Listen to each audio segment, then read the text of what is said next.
ஒரு யுத்தத்தை பற்றி பார்த்தோம். இப்போ நடந்துகிட்டு இருக்கிற ஈரானுடைய யுத்தத்தை குறித்து பார்த்தோம். இந்த யுத்தம் எதுக்காக நடைபெறுகிறதுங்கிறதுக்கான ஒரு ரீசன் நல்லா கவனிங்க. ஒரு வல்லரசு விழுந்து இன்னொரு வல்லரசு எழும்பணும்னா ஒரு யுத்தம் ஒன்று வரணும். முதலாம் உலக யுத்தம் முடிவடையும் போது இங்கிலாந்து வல்லரசாக இருந்துச்சு. ரெண்டாம் உலக யுத்தம் முடியும் போது அமெரிக்கா வல்லரசாக இருந்துச்சு. இப்போ இது மூன்றாம் உலக யுத்தம் ஸ்டார்ட் ஆயிருக்கு.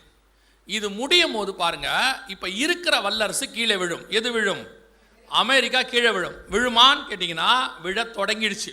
அமெரிக்காவுடைய வீழ்ச்சி தொடங்கிடுச்சு. இப்போவும் எழுதியிருக்காங்க. இங்கே பாருங்க, இவங்க என்ன சொல்கிறாங்க பாருங்க, அமெரிக்காவுடைய வீழ்ச்சி தொடங்கிடுச்சுன்னு எழுதுறாங்க. இனிமேட்டு யூஎஸ் என்னவா இருக்காது, நோ லாங்கர், இதுக்கு மேலே இருக்காதுன்னு சொல்கிறாங்க. அமெரிக்காவுடைய வீழ்ச்சி தொடங்கிருச்சு அப்படின்னு சொல்கிறாங்க. இது அத்தனையுமே அதை பற்றி தான் சொல்லுது. அப்படியே அர்த்தம் என்ன அப்படின்னு கேட்டிங்கன்னா, ஒரு வல்லரசு கீழே விழணும், அப்போ தான் அடுத்த வல்லரசு வரும். அமெரிக்கா சரியாக உருவாகி ஏறக்குறைய 70 வருஷம் கழித்து ஒரு மிகப்பெரியதான வீழ்ச்சி அமெரிக்காவுக்கு வந்துச்சு. அதை நீங்கள் எப்படி பார்த்தீங்க அப்படின்னு எனக்கு தெரியாது. 2001 அமெரிக்காவை இரட்டை கோபுரத்தை தாக்குனாங்க. ஞாபகம் இருக்குன்னு தெரியுமா? உங்களுக்கு தெரியாது. 2 இடத்த அவங்க முக்கியமாக தாக்குனாங்க. ஒன்று இரட்டை கோபுரம், இன்னொன்று பென்டகன் என்று சொல்லக்கூடியது இராணுவ தலைமையகம். இது ரெண்டத்தையும் அவங்க தாக்குனாங்க. இது ரெண்டையும் தாக்குறதுக்கு என்ன காரணம்? அவங்க 3 இடத்த பிளான் பண்ணாங்க. வாஷிங்டன் டிசி அதையும் பிளான் பண்ணாங்க. ஆனால் நடந்தது 2 இடத்த தாக்க முடிஞ்சிச்சு. இந்த ரெண்டையும் தாக்கிறதுக்கு என்ன அடையாளம் அப்படின்னு கேட்டிங்கன்னா, உலக பிரகாரமாக கேட்டிங்கன்னா அது ஒரு தீவிரவாத தாக்குதல் அப்படின்னு முடிச்சிருவாங்க. ஆனால் நீங்களும் நானும் அதுக்கு பின்னாடி இருக்கிற தேவ திட்டத்தை பார்க்கணும். அமெரிக்கா உலக வல்லரசாக இருக்கிறதுக்கு காரணம் 2 பலம். நீங்கள் வாசிங்க, வெளிப்படுத்தல் 17:13 வாசிங்க. வெளிப்படுத்தல் 17:13 வாசிங்க. இவர்கள் ஒரே யோசனை உள்ளவர்கள், தங்கள் வல்லமையையும் அதிகாரத்தையும் மிருகத்திற்கு கொடுப்பார்கள் அப்படின்னு இருக்கு. அப்போ இவர்கள் ஒரே யோசனை உள்ளவர்கள், தங்கள் வல்லமை அதிகாரம். வல்லமை அதிகாரம்னா என்ன அர்த்தம் அப்படின்னு கேட்டிங்கன்னா, ஒரு நாடு பவர்ஃபுல் வல்லரசாக இருக்கிறதுக்கு 2 முக்கியம். ஒன்று படைபலம், இன்னொன்று பணபலம். அதாவது ஒன்று பொருளாதாரம், இன்னொன்று இராணுவம். இது 2ம் ஸ்ட்ராங்காக இருந்துச்சுன்னா அந்த நாடு தான் என்னது, வல்லரசு அப்படின்னு அர்த்தம். அமெரிக்கா இது 2லையும் ஸ்ட்ராங். அதனால தான் அமெரிக்கா பார்த்து எல்லாரும் பயந்தாங்க, ரொம்ப ஸ்ட்ராங். ஆனால் 2001 அமெரிக்காவை 2 இடத்த தாக்குனாங்க. உங்களுக்கு தெரியும் நினைக்கிறேன். ஒன்று இரட்டை கோபுரம். இரட்டை கோபுரம்னா என்ன அர்த்தம்னா WTCன்னு அர்த்தம், வேர்ல்ட் ட்ரேட் சென்டர், உலக பொருளாதார தலைமையகம் அப்படின்னு அர்த்தம். 2வது பென்டகன், அமெரிக்காவுடைய இராணுவத்தின் தலைமையகம். இது 2ஐயும் ஒரே நேரத்தில் அடித்தாங்க, சேம் டைம். நல்லா கவனிச்சு பார்த்தீங்கன்னா அமெரிக்காவுடைய 2 பலமும் கீழே விழுந்தது. அமெரிக்காவுடைய சின்னம் கழுகு. உயர பறப்பதற்கு 2 சட்டைகள், ஒன்று பணபலம், இன்னொன்று படைபலம், வல்லரசு. இந்த 2ஐயும் பார்த்தீங்கன்னா ஒரே நேரத்தில் கீழே தள்ளப்பட்டது. 2 சட்டைகள் வெட்டப்பட்டது. இந்த 70 வருஷமாக இருந்த அமெரிக்காவுடைய டாலர் வீழ்ச்சி அடைய தொடங்கியது. 70 வருஷமாக இருந்த அமெரிக்காவுடைய பவர், சூப்பர் பவர் கீழே விழ தொடங்கியது. கர்த்தர் சொன்னபடியே அமெரிக்காவுடைய வீழ்ச்சி. நாங்கள் அப்பத்துலேருந்து சொல்கிறோம், 2001 இது விழப்போது, அமெரிக்கா கதை முடிஞ்சிருச்சுன்னு சொல்லி. அடுத்து கவனிச்சுக்கிட்டே வந்தீங்கன்னா அமெரிக்கா கொஞ்சமாக பொருளாதாரத்தில் வீழ்ச்சி அடைய தொடங்குச்சு. அப்படியே அமெரிக்க டாலருடைய மதிப்பு கீழே போக போக இன்னைக்கு அமெரிக்காவுடைய கடன் எவ்வளோன்னு கேட்டிங்கன்னா $37 ட்ரில்லியன். ஈரான் யுத்தம் தொடங்கிறதுக்கு முன்னாடி. இப்போ அது அதை விட அதிகமாகிடுச்சு. இனி அமெரிக்காவை கடன்லேருந்து யாரும் என்ன செய்ய முடியாது, காப்பாற்றவே முடியாது. பொருளாதாரம் ஃபினிஷ். இப்போ அமெரிக்காவுடைய இராணுவம் அங்கே அடி வாங்குச்சு, பென்டகன் அடித்தாங்க. அதுலேருந்து கொஞ்சமாக ஆரம்பித்து இன்றைக்கி கவனித்து பாருங்கள், ஈரானுங்கிற ஒரு சின்ன நாட்டை அமெரிக்காவில் என்ன பண்ண முடியல, ஒன்றும் பண்ணவே முடியல. அவங்களாம் முந்தையெல்லாம் 10 நாள், ஒரு வாரத்தில் ஒரு வாரையை முடிச்சிருவாங்க, நாட்டையே கொலாப்ஸ் பண்ணிடுவாங்க. ஆனால் அமெரிக்காவில் இஸ்ரேலோட சேர்ந்து ஈரானை ஒன்றுமே பண்ண முடியல. அமெரிக்காவுடைய 900 கோடி பவர்ஃபுல்லான ஒரு 9000 கோடி பவர்ஃபுல்லான ஒரு மிகப்பெரிய விமானத்தை அடித்து உடச்சிட்டாங்க. ஸோ அமெரிக்காவுடையதான இராணுவம் பின்வாங்குது. அமெரிக்காவில் இருக்கிறதுலே பெரிய கப்பல்னு சொல்லுவாங்க ஆப்ரகாம் லிங்கன், அப்புறம் ஃபோர்டுன்னு சொல்லுவாங்க, 2த்தையும் அடிச்சு விட்டாங்க. இப்போ 2 திருப்பி ரிட்டர்ன் போகுது, அவங்க நாட்டுக்கு ரிப்பேருக்கு போகிறது. இது பின்வாங்குவதற்கான அடையாளம். அமெரிக்கா கப்பல் அப்படிலாம் ஆகாது. உங்கள் கண்களுக்கு முன்பாக ஒரு சாம்ராஜ்யம் கீழே விழுகிறது. எப்படி பாபிலோன் சாம்ராஜ்யம் கீழே விழுந்ததோ அதே மாதிரி அமெரிக்கா சாம்ராஜ்யம் கீழே விழுது. இது நம்மளை பொறுத்த வரைக்கும் ஒரு வார். தேவனை பொறுத்த வரைக்கும் ஒரு சாம்ராஜ்யத்தை தள்ளி ஒரு சாம்ராஜ்யத்தை கர்த்தர் உருவாக்குகிறார். ராஜாக்களை தள்ளி ராஜாக்களை உருவாக்குறவர். ஆனால் உங்களாலையும் என்னாலையும் இந்த ஸ்பிரிச்சுவல் வியூவில் பார்க்கவே முடிய மாட்டேங்குது. சபை எல்லாத்தையும் சம்பவமாக தான் பார்க்குது, தேவனுடைய திட்டமாக பார்க்க மாட்டேங்குது. எரேமியா சொல்கிறார், நேபுகாத்நேச்சார் வருவார், அவர் தேவாலயத்தை தீக்கிரையாக்குவார், அப்புறம் சீலோவை போல மாறும் எல்லாம் சொன்னால், ஒரு கூட்டம் என்ன பண்ணுதுன்னா எரேமியாவை பிடிச்சி காவல் வீட்டில் போட்டான், ஜெயிலில். அது எப்படி? கர்த்தர் அதெல்லாம் கைவிட மாட்டார், கர்த்தர் கிருபை உள்ளவர். அப்படின்னா ஒரு நாள் வந்தது, எவன் அப்படி செஞ்சானோ அவனை குருடாக்கி கையில் விலங்கு போட்டு கூட்டிகிட்டு போயிட்டாங்க. எவன் சொன்னானோ அவனை விடுதலையாக்கி அவனை எருசலேமில் வச்சாங்க. அதைத்தான் நான் உங்களுக்கும் சொல்கிறேன். கண்களுக்கு முன்பாக ஒரு சாம்ராஜ்யம் விழுகிறது, மகா பாபிலோன் கீழே விழுகிறது. அமெரிக்கா வந்து மகா பாபிலோனுக்கு ஈக்குவல். பார்க்கறதுக்கு தான் நமக்கு அது எப்படி இருக்குது? கிறிஸ்தவ நாடு மாதிரி. உலகத்தினுடைய எல்லா பாவத்தினுடைய ஆரம்பமும் எங்கே தான் இருக்குது? அமெரிக்காவில் தான் இருக்குது. இப்போ அமெரிக்காவுடைய வீழ்ச்சி கீழே விழுந்து இதோட அமெரிக்கா 2வது இடத்துக்கு 3வது இடத்துக்கு போயிடும். அதுக்கு மாற்றாக இன்னொரு நாடு எழும்பி வரணும். அது எந்த நாடு அப்படின்னு பார்த்தா, இப்போ அமெரிக்காவுடைய பொருளாதாரத்தை ஃபர்ஸ்ட் எடுத்துக்கோங்களேன். அப்போ எடுக்கும்போது எல்லாரும் என்ன பண்ணாங்க, ஆளாளுக்கு ஒரு கரன்சி அடுத்து வருதுன்னாங்க. இப்போ இந்தியா கூட என்ன பண்ணுச்சுன்னா, ஒரு 5 நாடுகளோடு சேர்ந்து பிரேசில், அப்புறம் வந்து ரஷ்யா, அப்புறம் வந்துட்டு இந்தியா, அப்புறம் சைனா, அப்புறம் சவுத் ஆப்பிரிக்கா, இவங்க எல்லாரும் சேர்ந்து பிரிக்ஸிட் அப்படின்னு பிரிக்ஸ்னு ஒன்று உருவாக்குனாங்க. அதுதான் உலகத்துடைய அடுத்த பணங்கள்லாம் சொன்னாங்க. ஆனால் எங்களுக்கு தெரியும்னா நாங்கள் ப்ராஃபஸி கிடையாது, பைபிளில் இருக்குது. அடுத்து பிரிக்ஸ்லாம் வராது. அப்புறம் இப்போ ஈரான் சொல்லுச்சு, எல்லாரும் அந்த ஹார்மோஸ் ஜலசந்தியை நீங்கள் தாண்டணும்னு சொன்னால் எல்லாரும் சைனா பணத்தில் தான் என்ன செய்யணும், மாற்று பொருளாக சொல்லுச்சு. அதுவும் நடக்கலை. இப்போ எதுவுமே நடக்காது. எது வரும் தெரியுமா? இந்த யூரோ, இவங்களுடைய கரன்சி தான் வரும். அந்த யூரோவை குறித்த வசனம் சொல்லுது, இவர்கள் ஒரே யோசனை உள்ளவர்கள். என்ன இருக்குது? ஒரே யோசனை. இந்த யூரோ தான் ஒரே யோசனைக்கான ஒரு அடையாளம், பொருளாதாரத்தின் அடையாளம். எப்படி சொல்கிறீங்க அப்படின்னா, இப்போ இலங்கை பணம் ருபீஸ் இருக்கு இல்லையா, ரூபா இருக்குதுல்ல. இந்தியா பணத்துக்கு பேர் என்னது? ரூபா தான். பாகிஸ்தான் பணத்துக்கு பேர் ரூபா தான். ஆனால் இந்திய ரூபாயும் பாகிஸ்தான் ரூபாயும் ஸ்ரீலங்கா ரூபாயும் ஒன்றாகாது. 3 நாடு ஒத்துக்காது. இப்போ இந்தியாவை கூப்பிட்டு நம்ம ஸ்ரீலங்காவோட ஒன்றா இருக்கலாமான்னா மாட்டேன்ருவாங்க. என்ன காரணம்? இந்தியாவுடைய பொருளாதாரம் ஸ்ரீலங்காவை விட 3 மடங்குக்கு மேலே இருக்குது. அப்போது அவங்க என்ன பண்ண மாட்டாங்க, ஒத்துக்க மாட்டாங்க. இப்போ இந்த நாடுகள் 28 நாடுகள் இவங்க இருக்கிறாங்க பாருங்க. இந்த 28 நாடுகள் இருக்கு இல்லையா, இவங்க பார்த்தீங்கன்னா அத்தனை நாடுகளோடையும் ஒரே கரன்சியாக மாற்றிட்டாங்க. அதில் மேலே உள்ளவங்க இருக்காங்க, கீழே உள்ளவங்க இருக்கிறாங்க. சீப்புரு தீவு, சைப்ரஸ்ன்னு சொல்லுவோம், பைபிளில் சீப்புருன்னு இருக்கும், சைப்ரஸ். அவங்களாம் பொருளாதாரத்தில் ரொம்ப பின்னாடி இருக்காங்க. இங்கிலாந்து மேலே இருக்குது, எத்தனையோ நாடுகள் கீழே இருக்குது. ஆனால் எல்லா நாட்டு கரன்சியும் ஒழிச்சிட்டு ஒரே கரன்சியாக மாற்றியாச்சு. அந்த கரன்சிக்கு பேர் தான் யூரோ. இதுதான் யூரோ, ஒரே கரன்சி. எப்படி சாத்தியம்? எப்படி 28 நாடு ஒத்துக்குச்சு? எப்படி 28 நாட்டு மக்கள் ஒத்துக்கிட்டாங்க நம்ம கண்ணுக்கு முன்னாடி? அதெல்லாம் ரொம்ப பாரம்பரியமிக்க கரன்சி. ஜெர்மனியில் வந்து மார்க்குன்னு ஒன்று இருந்துச்சு, ஃப்ரான்ஸில் ஃப்ராங்க்னு இருந்துச்சு, இப்போது இட்டாலியில் ரூஃபல்னு இருந்துச்சு. இந்த எல்லா கரன்சியும் இப்போ கூட லேட்டஸ்ட்டாக போர்ச்சுகல் உள்ளே வந்துருச்சு. எல்லா கரன்சியும் வேண்டாம், நாங்கள் ஒரே கரன்சி, புது கரன்சி யூரோ அப்படின்னு சொல்லி ஒரே யோசனை உள்ளவர்கள். வேதத்தில் சொன்ன 17:13 நம் கண்களுக்கு முன்பாக 100%. சரி, இவங்க தான் அடுத்த பொருளாதாரமா, இவங்க தான் உலகத்தை ஆளுகை செய்ய போகிற அடுத்த பொருளாதாரமா அப்படின்னு கேட்டிங்கன்னா, ஒரு பக்கம் பிரிக்ஸுங்கிறாங்க, ஒரு பக்கம் சைனாவுடைய யுவானுங்கிறாங்க, ஆளாளுக்கு ஒரு கரன்சியை சொல்லிக்கிட்டு இருக்கிறாங்க. ஆனால் உலகம் என்ன சொல்லுதுன்னு பார்த்தீங்கன்னா, தெளிவாக சொல்லுது, அடுத்த கரன்சி என்ன அப்படின்னு கேட்டிங்கன்னு சொன்னால் யூரோ தான் சொல்கிறாங்க. Why is the euro rising against the US dollar? இவங்க என்ன சொல்ல வராங்க? இது வந்து ஒரு ரெப்யூட்டட் பத்திரிக்கை. இவன் என்ன எழுதுறான், எப்படி யூரோப்பியன் யூனியனுடைய யூரோ அமெரிக்காவுடைய டாலருக்கு எதிராக எழும்பி வருகிறது. என்ன இருக்கு? வெளிப்படுத்தல் 13:1 வாசிச்சிங்கல்ல, த ரைசிங் ஃப்ரம் த சீன் இருக்கும் இங்கிலீஷில். தமிழில் எழும்பி வருகிறது, சமுத்திரத்திலிருந்து ஒரு மிருகம் எழும்பி வருகிறது. இங்கிலீஷில் பார்த்தீங்கன்னா ரைசிங் ஃப்ரம் த சீன் இருக்கும்.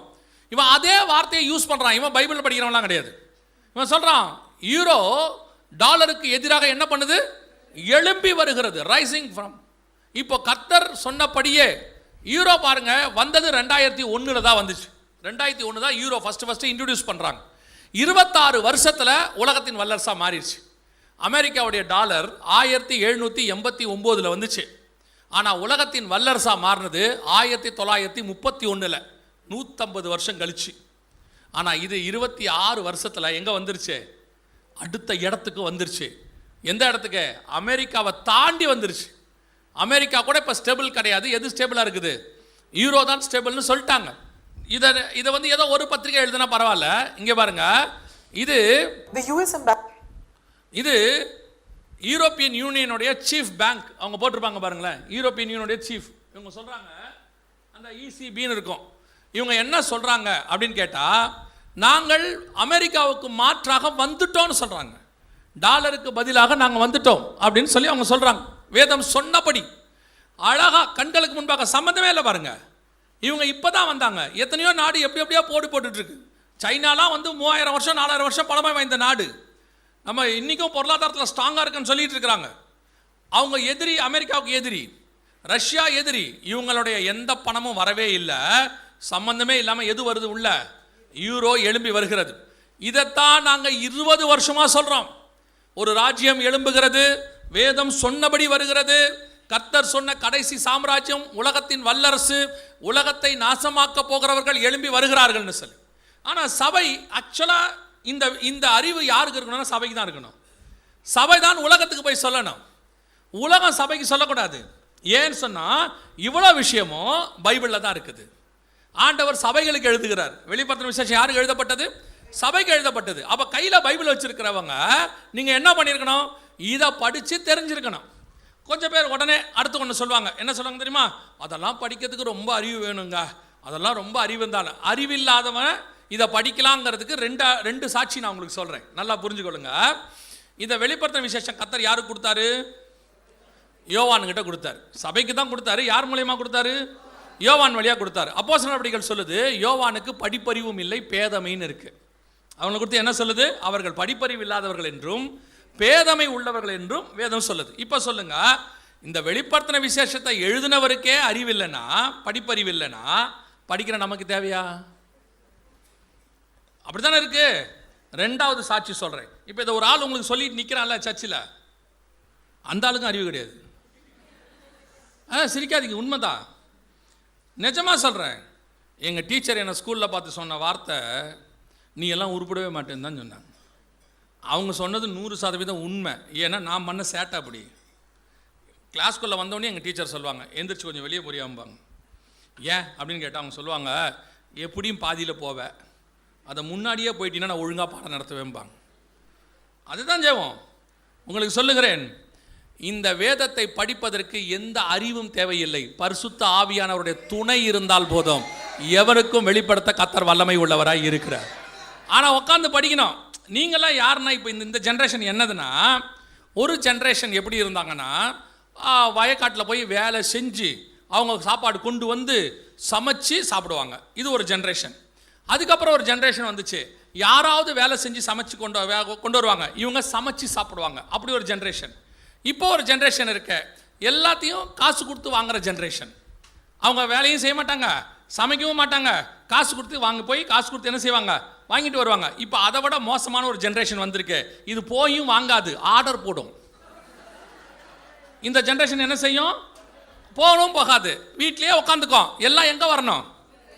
அப்படியே சர்ச்சில் பாருங்க, ஒரு காலத்தில் ஊழியக்காரங்க விசுவாசி கஷ்டப்பட்டு வேதத்தை படித்து தியானித்து கர்த்தருக்குள்ளே வளர்ந்தாங்க. அதுக்கப்புறம் ஒரு ஜென்ரேஷன் வந்துச்சு, அவங்க சர்ச்சில் போய் உட்காந்து செய்தி கேட்டுக்கிட்டு இருந்தாங்க. இப்போ ஒரு ஜென்ரேஷன் இருக்கு, அது வீட்லேயே உட்காந்துக்குது, ஆன்லைனில் வரணும். சபைக்கு வர வேண்டியவன் வரணும், வர முடியாதவங்களுக்கு தான் நம்ம அதை ஆன்லைனில் எடுத்து அப்லோட் பண்ணுறோம். இங்கேயே உட்காந்துக்கோம், அதான் ஆன்லைனில் இருக்கே. இவங்க என்ன எப்படிப்பட்ட ஆள்னா, கஷ்டப்பட்டு சர்ச்சுக்கு கூட வரமாட்டாங்க. அதுக்கு ஒரு புது காரணம் சொல்கிறான். இப்போலாம் ரொம்ப தலைவலி, முட்டி வலி, வர முடியலங்கிறான்.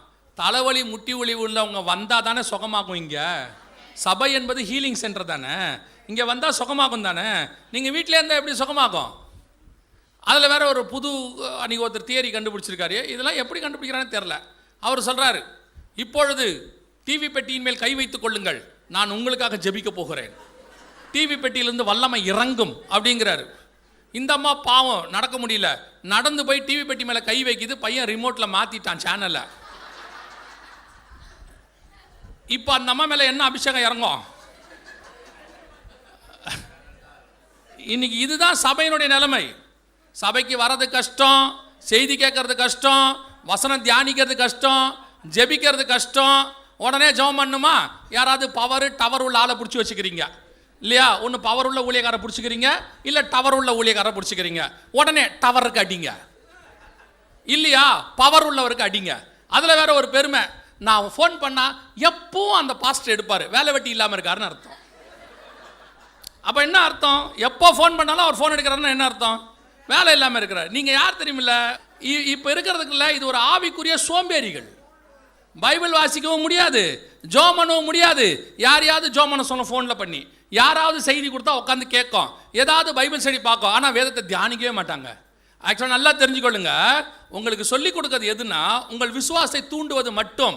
நாங்கள் உங்களுக்கு கொடுக்குறது, இந்த கடைக்கெல்லாம் போனீங்கன்னா இங்கே தருவாங்களான்னு தெரியாது, சில கடைக்கெல்லாம் போனால் ஒரு சாம்பிள்னு ஒன்று எடுத்து கையில் கொடுப்பாங்க, டெஸ்ட் பண்ணி பாருங்க அப்படிமா. இந்த ஏர்போர்ட்லாம் போனீங்கன்னா ஒரு பெர்ஃப்யூம் சும்மா அடிச்சு காட்டுவாங்க, வாசனையை பாருங்கன்னு. அவ்வளவே சபைக்குள்ளே நாங்கள் சொல்லி கொடுக்கறது. இதில் உள்ள மொத்த பொக்கிஷத்தையும் நீங்கள் தான் வீட்டில் உட்காந்து தியானித்து எடுக்கணும். நீங்கள் தியானிக்கிறதும் இல்லை, ஜெபிக்கிறதும் இல்லை. அப்போ எப்படி இந்த சத்தியம் உங்களுக்கு தெரியும்? ஆனால் சொல்கிறது மட்டும் என்ன சொல்லுவாங்க தெரியுமா? சபை மேலே தூக்கி அப்படியே பழிய போட்டுருவாங்க. எங்கள் பாஸ்டர் இந்த மாதிரியெல்லாம் எடுக்கவே மாட்டார். எப்படி எடுப்பார்? நீங்கள் வந்தால் தானே எடுப்பார். நீங்கள் வரணும்ல சர்ச்சுக்கு. அதில் வேற எங்கள் பாஸ்டருக்கு ஒன்றுமே தெரியாது, இவங்களுக்கு எல்லாம் தெரிஞ்சிடும். பாருங்க, ஒவ்வொருத்தருக்கும் ஒவ்வொரு கிருபை இருக்கு. அந்தந்த கிருபையை அவங்களுக்கு கர்த்தர் கொடுத்து வச்சிருக்கிறாரு. இப்போ உங்கள் சபை பாஸ்டர் நல்ல ஆராதனை நடத்துவார். என்ன பாட சொன்னீங்கன்னா கூட்டம் காலியாக போயிடும், மொத்த பேர் எஞ்சி ஓடிடுவியா. எனக்கு பாட வராது, ஆராதிக்க வராது. ஆனால் தனிப்பட்ட முறையில் கர்த்தர் ஆராதிக்கிறது வேற, சர்ச்சில் ஆராதனை நடத்த வராது, ஆனால் அவருக்கு ஆராதிக்க வரும். ஒவ்வொருத்தருக்கு கர்த்தர் ஒன்று கொடுத்துருக்காரு. எல்லாம் சேர்ந்து செஞ்சாதான் அதுக்கு பேர் ஒரு சர்ச்சு. நீங்கள் சபை மேலே குறை சொல்கிறிய, ஊழியக்கார மேலே குறை சொல்கிறிய, உங்கள் மேலே இருக்கிற குறைய திருத்திக்கவே மாட்டேங்கிறிய. போய் நல்லா ஜெபம் பண்ணி வேதம் வாசிங்க. இந்த வேதத்திலுடைய மகத்துவங்கள் அத்தனையும் கர்த்தர் சொல்லிக் கொடுக்க வல்லமை உள்ளவராக இருக்கிறார். அல்லேலூயா. இனிமேட்டு வேதத்தை வாசி போன்றவங்க அல்லேலூயா சொல்லுங்க. இது வரைக்கும் வாசிக்கல.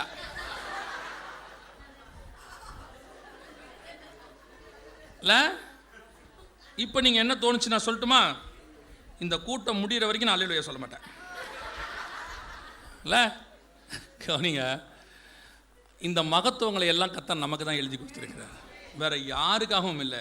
இது ஊழியக்காரனுக்காக விசுவாசிக்காகலாம் ஆண்டவர் எழுதி கொடுக்கல, நம்ம அத்தனை பேருக்காகவும் கர்த்தர் எழுதி கொடுத்துருக்கிறார். இதை வச்சுக்கிட்டு நம்ம ரெடி ஆகணும். இதை தெரியாட்டி நீங்கள் எப்படி ரெடி ஆவீங்க? பாருங்கள், ஒரு கவர்மெண்ட் ரெடி ஆயிடுச்சு. நம்ம கண்ணுக்கு முன்னாடி பொருளாதாரத்தில் உலகத்தை ஆளக்கூடியவர்கள் என்ன செஞ்சுட்டாங்க? வந்து சேர்ந்தாச்சு. இப்போ நம்ம என்ன செய்ய போகிறோம்? இப்போ கர்த்தருடைய கிருபை நமக்கு ஒரு சான்ஸ் கிடச்சிருக்கு இப்படி தியானிக்கிறதுக்கு. இன்னும் எத்தனையோ நாடுகளில் இந்த சான்ஸ் கிடைக்கல. இன்னொருத்தன் வந்து தான் உங்களுக்கு சொல்லிக் கொடுக்கணுன்ற அவசியமே இல்லை. நீங்களே கற்றுக்கொண்டு உங்கள் தேசத்துக்கு நீங்கள் தான் ஆசீர்வாதமாக மாறணும். இப்போ அவங்கெல்லாம் சொல்கிறாங்க இந்த மாதிரி வர விட மாட்டேங்கிறாங்க, தடுக்கிறாங்கன்ட்டு. தடுக்கட்டும். நீங்களே எழும்பிட்டா யார் தடுப்பா? வெளியிருந்து தானே ஒருத்தனை உள்ளே விட மாட்டாங்க. உள்ளே இருக்கிற நீங்களே எழுப்பிட்டா யார் தடுக்க முடியும்? அவ்வளோதானே. நீங்கள் இந்த தூரத்துலேருந்து வர செய்திக்கு காத்திருந்தீங்க. அதை விட முக்கியம், உங்களுக்கு நடுவிலிருந்து ஒரு ராஜா எழும்பணும். அதுதான் எப்போவுமே உங்களுக்கு ஆசீர்வாதமாக இருக்கும். அல்லேலூயா. யாரோ ஒரு ஆள் வெளிப்படுத்தின விசேஷம் எடுக்க வேண்டாம். நீங்கள் அத்தனை பேரும் தியானிக்கிறவர்களாய் மாறி இங்கே இருக்கிறவங்க நினைக்கணும், வெளியிருந்து எவனுமே வரல, ஆனால் எப்படா சுவிசேஷம் பரவுதுன்னா இங்கே இருக்கிற அத்தனை பேரும் சுவிசேஷகராக மாறிவிட்டார்கள், போதகராக மாறிட்டாங்கன்னு ஆயிடணும். அதுக்கப்புறம் வெளியிருந்த ஆள் உங்களுக்கு தேவைப்படாது. அல்லேலூயா. கவனிங்கள், இப்போ வேதம் சொன்னபடி ஒரு வல்லரசு நம் கண்களுக்கு முன்பாக பொருளாதாரத்தை உடையவர்கள் வந்துட்டாங்க. ரெண்டாவது படைபலம். படைபலம் அப்படின்னா இராணுவம். அமெரிக்காவுடைய இராணுவம் விழுந்தது உண்மை, நம்ம எல்லாரும் கண்ணு உண்மை தெரியுது, இப்போ வரைக்கும் நடந்துக்கிட்டே இருக்குது. ஆனால் அதுக்கு மாற்றாக எந்த இராணுவம் வரும்? ரஷ்ய இராணுவமா அல்லது சீனா இராணுவம்? இது ரெண்டு தான் இப்போ இருக்கு. இது ரெண்டு தான் வரும்னு சொல்கிறாங்க. ரெண்டுமே கிடையாது. யூரோப்பியன் யூனியன் தான் இராணுவமாக எழும்புகிறது. இங்கே பாருங்க, அவங்க என்ன சொல்கிறாங்க கேட்டிங்கன்னா, we have our own army. இந்த இடத்துல இவங்க என்ன சொல்கிறாங்க? US can no longer serve as guarantor for Europe security. சொன்னது அமெரிக்கா. அமெரிக்கா சொல்லுது, இனிமேட்டு ஐரோப்பாவுக்கு நாங்கள் என்னவா இருக்க மாட்டோம், பாதுகாவலாம் இருக்க மாட்டோம், உங்களை நீங்களே என்ன பண்ணிக்கோங்க, பாதுகாத்து கொள்ளுங்க அப்படின்ட்டாங்க. இப்போ இந்த ஈரான் இஷ்யூவில் இவர் ட்ரம்ப் கேட்டார், இந்த ஈரான் அடிக்கிறதுக்கு எங்களுக்கு உதவி செய்யுங்கன்னு. யூரோப்பியன் யூனியன் ஒத்துக்க மாட்டேன்னு சொல்லிடுச்சு. நாங்கள் என்ன செய்ய மாட்டோம், உதவி செய்ய மாட்டோம். ஸ்பெயின் முடியாதுன்னு சொல்லிடுச்சு. ஃப்ரான்ஸும் இங்கிலாண்டும் தான் சரின்னு சொல்லியிருக்கிறாங்க. நேற்று கிரீஸ் யூரோப்பியன் யூனியனில் இருக்கிற ஒரு நாடு, அவன் சொல்லிட்டான் இங்கெல்லாம் எதுவும் என்ன செய்யக்கூடாது, பண்ணக்கூடாது அப்படின்னு சொல்லிட்டான். இப்போ பார்த்தீங்கன்னு சொன்னால் அமெரிக்காவுடைய படைபலம் கீழே என்ன செய்யுது? அமெரிக்காவுடைய வீழ்ச்சி தொடங்குகிறது. அவ்வளோ பெரிய நாட்டை என் ஊருக்குள்ளே வராதுன்னு இவன் சொல்கிறாங்க. இந்த தாவீது அந்த கோலியாத்தை கல் எடுத்து அடிக்குது, கோலியாத்தும் கீழே விழுறான். புரியுதா உங்களுக்கு? நான் எப்பவும் சொல்லுவேன், கர்த்தர் ஒருத்தன் கூட இருந்தாருன்னா அவன் எவ்வளோ சின்ன ஆணாக இருந்தாலும் எவ்வளோ பெரியவனையும் கீழே தள்ளிடுவார். ஆனால் கர்த்தர் ஒருத்தன் கூட இல்லைன்னா அவன் எவ்வளவு பெரியவனா இருந்தாலும் அவன் மல்லாக்கத்தான் கீழே விழணும், அவனால் நிற்க முடியாது. யோசிச்சு பாருங்க, இந்த நாடு சொல்லுது இந்த பக்கம் வர வேலை வச்சுக்காத, இங்கெல்லாம் அதெல்லாம் வரக்கூடாது. அவனும் சரின்ட்டான், சரிங்க பரவாயில்லைங்க அப்படின்ட்டான். இதே தான் நம்மளும் சொல்லிட்டு இருக்காரு. அங்கேயும் அதே தான் நடக்குது.